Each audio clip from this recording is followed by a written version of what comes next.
पंतप्रधान नरेंद्र मोदी आज आंध्र प्रदेश आणि तामिळनाडूच्या दौऱ्यावर पुट्टुपार्थी इथल्या सत्यसाईबाबा मंदिरात घेतलं दर्शन. सत्यसाईबाबा शताब्दी समारंभातही सहभागी.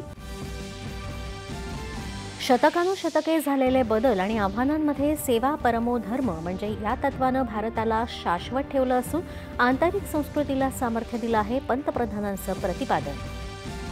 पर्यावरणपूरक आणि रसायनमुक्त कृषी पद्धतींना प्रोत्साहन देण्यासाठी तामिळनाडूत कोइंबतूरमध्ये आयोजित दक्षिण भारत नैसर्गिक शेती शिखर परिषदेचं पंतप्रधान आज करणार उद्घाटन.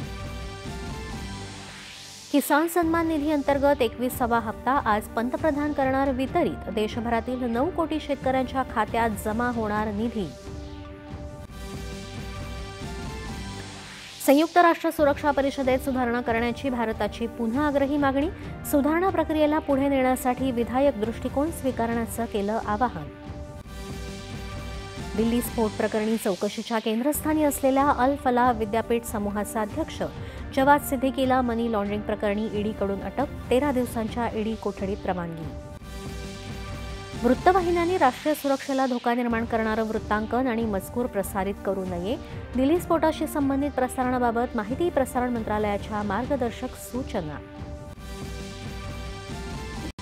2021च्या लवाद सुधारणा कायद्यातल्या न्यायिक आणि इतर सदस्यांची नियुक्ती तसंच सेवा कालावधी संबंधित तरतुदी सर्वोच्च न्यायालयानं ठरवल्या रद्दबातल. बिहारमध्ये नितीश कुमार यांची जदयू विधिमंडळ पक्षाच्या नेतेपदी निवड. सम्राट चौधरी यांची भाजपच्या विधिमंडळ पक्षाच्या नेतेपदी तर विजय सिन्हा यांची उपनेतेपदी निवड. निवडणूक आयोगासारख्या घटनात्मक संस्थांना राहुल गांधी आणि काँग्रेस कलंकित करत असल्याचा आरोप करत देशातील 272 प्रतिष्ठित नागरिकांनी खुलं पत्र लिहित केला निषेध.